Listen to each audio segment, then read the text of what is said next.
un assaut sur le quartier général de l'opposition qui nous a été raconté par les partisans de Jean Ping sans que nous puissions,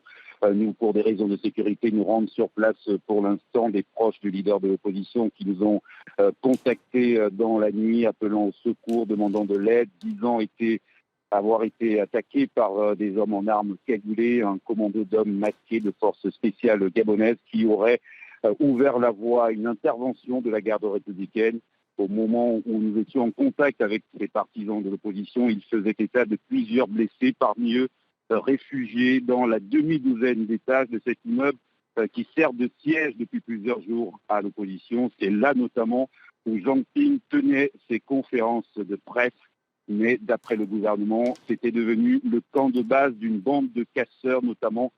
ceux qui auraient incendié une partie de l'Assemblée nationale. Nous avons tenté dans la soirée d'aller vers ce bâtiment de l'Assemblée nationale en traversant une ville en état de siège avec des barrages de police, de gendarmerie, de l'armée qui avaient sorti des blindés légers près du palais présidentiel. Plusieurs axes en ville avaient été coupés à la circulation et des zones interdites même aux piétons, à part des forces de sécurité extrêmement nerveuses. Sur notre passage, nous avons vu de nombreux restes de barricades, certaines encore en flammes, et de longues files de bâtiments calcinés aux vitres